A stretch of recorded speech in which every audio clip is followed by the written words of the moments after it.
सकता वो दर्जा सहाबी का है। ये मैं नहीं कह रहा हूँ, खुद शहंशाह बगदाद गौसे आज़म अलैहि रहमा फरमाते हैं, ये उनकी बातें हैं।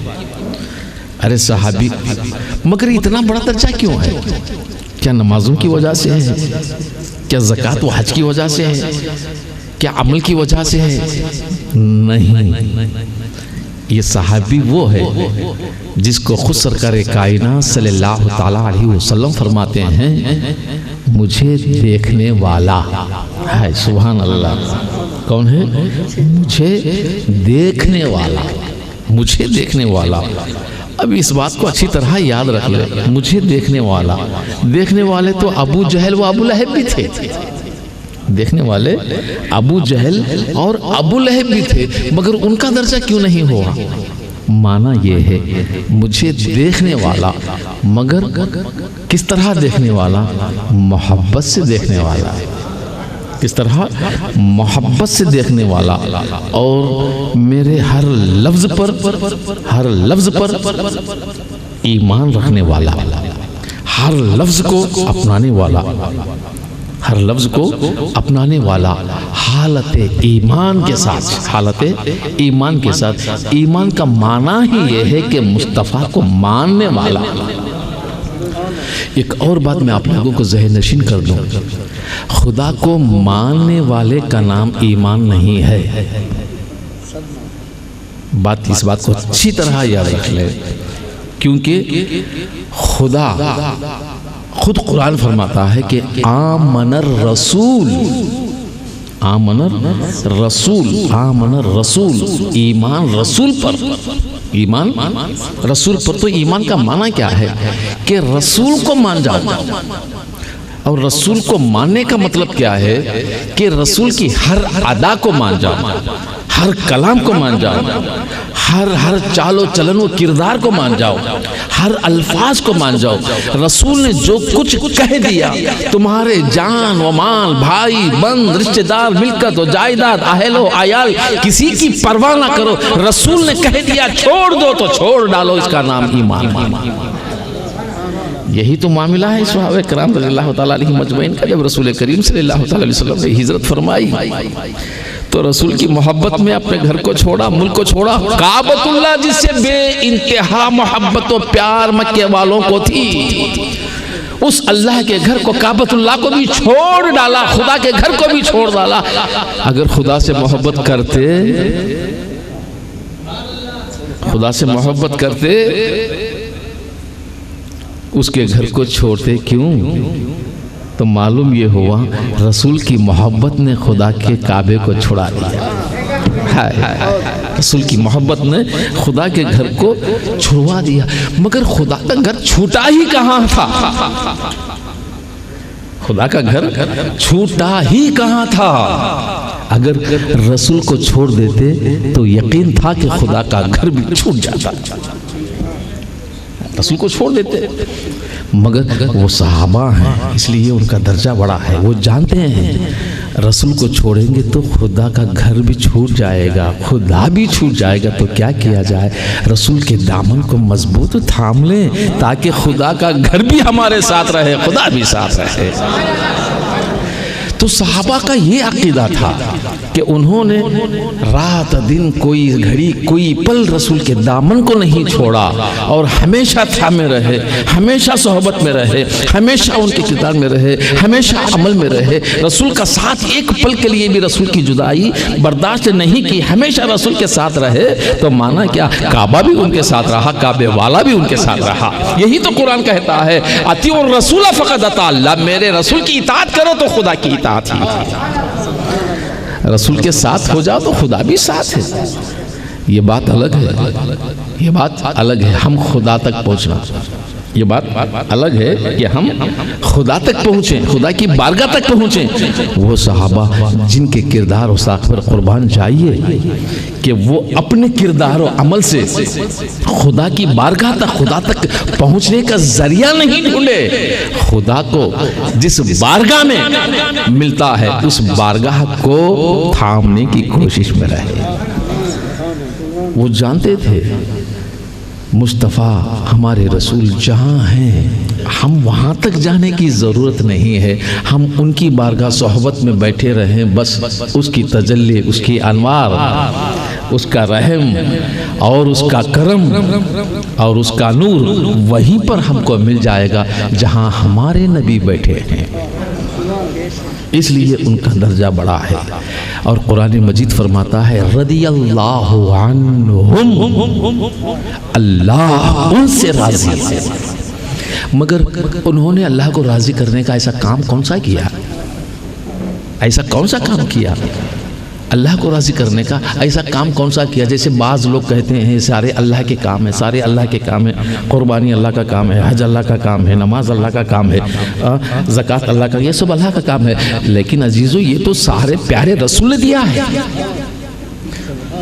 आइए अल्लाह, ये सारे के सारे किसने दिया? प्यारे रसूल ने दिया है।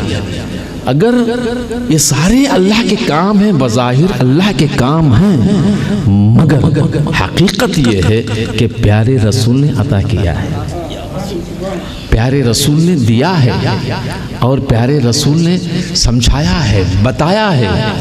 और अगर ये सारे काम बग़ैर रसूल के समझ जाएं कि अल्लाह के हैं तो कोई ऐसा अमल नहीं है दुनिया और आखिरत में जो रसूल के बग़ैर खुदा का कहलाए। रसूल के बग़ैर खुदा का कहलाए, कसम खुदा की दुनिया और आखिरत में ऐसा कोई अमल नहीं है, कोई काम नहीं है। अब लोग कह सकते हैं कि नमाज खुदा की है, तो मैं कहूँगा कि नादा नमाज ज़रूर खुदा की है मगर सुन्नत मुस्तफ़ा की,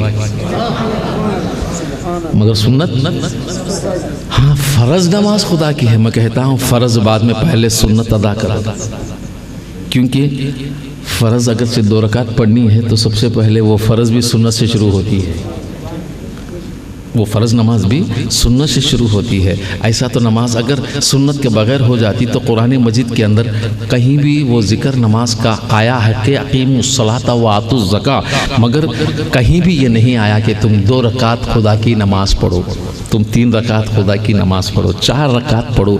1 रकात का जिक्र भी कुरान में नहीं आया है।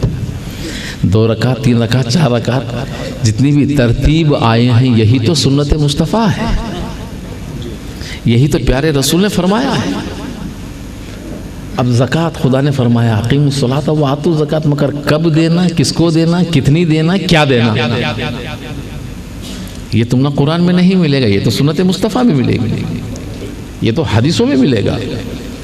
बात समझ में है ना? अब हज, खुदा के घर का हज करो, मगर कैसे करना, कब करना, ये भी सुन्नत मुस्तफ़ा है, ये भी सुन्नत मुस्तफ़ा है। रोज़ा रखो, खुदा ने फ़र्ज़ कर दिया, या अय्युहल्लज़ीना आमनू कुतिबा अलैकुमुस सियामु कमा कुतिबा अलल्लज़ीना मिन क़ब्लिकुम लअल्लकुम तत्तक़ून। लोगों, मैंने ईमान वालों तुमको रोज़ा दिया है, जैसे अगलों को दिया है, अगलों को जैसा दिया है वैसा तुमको दिया है, मगर तक़वा, तुम तक़वा वाले परहेज़गार वाले बन जाओ। मगर रोज़ा कब रखना, कब शुरू होता है, और ये सहरी, ये इफ्तियार, ये सारे के सारे तरीक़े रसूल ने दिया है। तो मेरा कहने का मतलब है कोई काम, कोई अमल ऐसा बताएं जो रसूल के बगैर खुदा का कहलाए। इसीलिए अल्लाह फरमाता है अतीउर रसूल फ़क़द अता अल्लाह।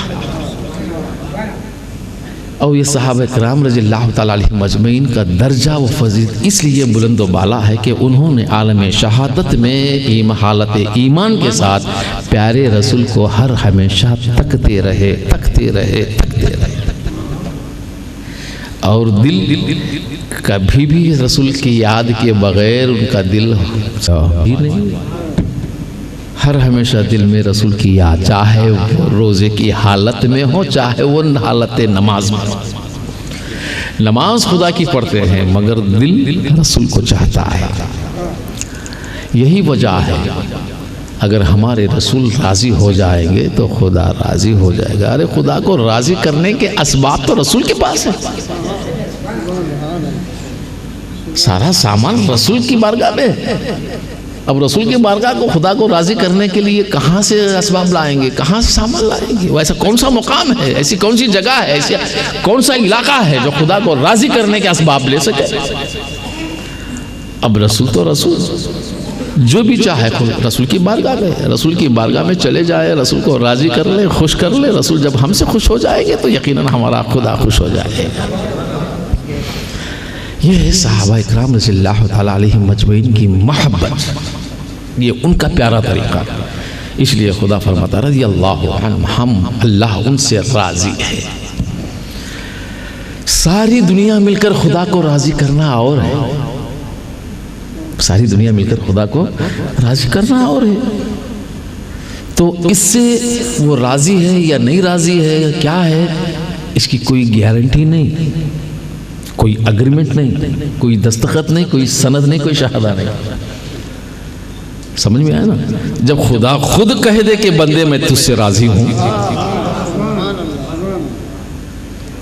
ये ऐसी सनद है, उसकी ऐसी खुशनसीबी है कि वो दुनिया में भी है, सारे आलम से ऊंचा है, और आखिरत में भी रहेगा तो सारा आलम उसी को तकता रहेगा। खुदा खुद कह दे कि बंदे मैं तुझसे राज़ी। आगे अल्लाह फरमाता है वो रज़ियल्लाहु अन्हु रज़ुअन, वो भी खुदा से राज़ी हैं।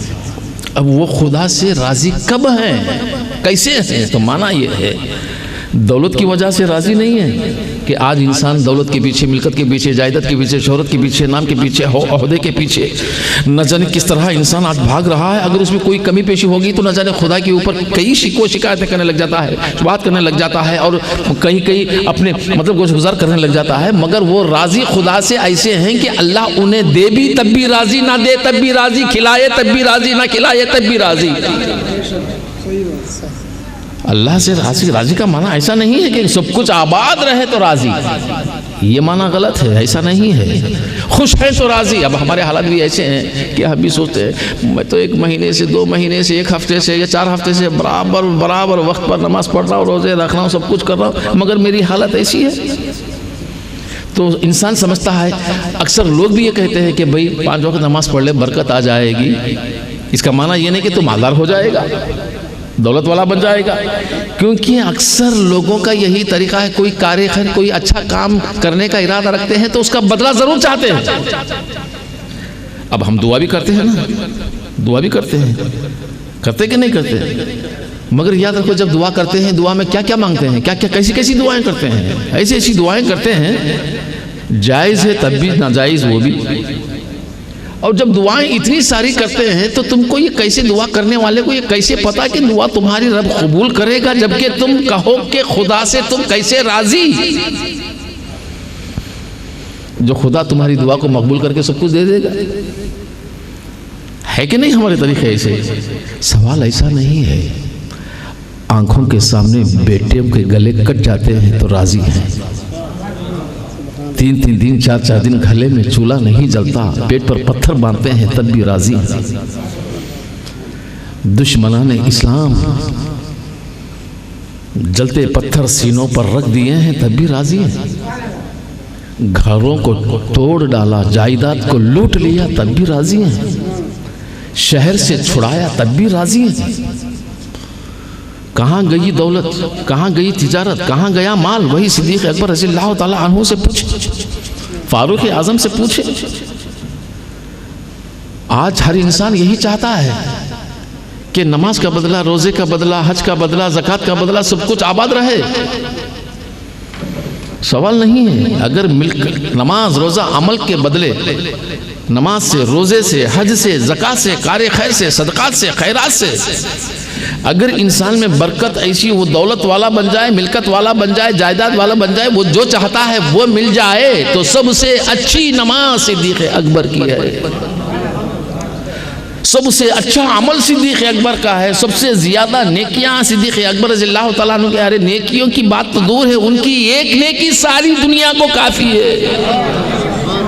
तो वो सिद्दीक़ अकबर रज़ियल्लाहु ताला अन्हु कहाँ गई उनकी दौलत, उनकी तिजारत, उनका माल, उनका असबाब? जो बारगाह मुस्तफ़ा में हर इशारे पर सब कुछ लुटा देते थे, सब कुछ कुर्बान कर देते थे।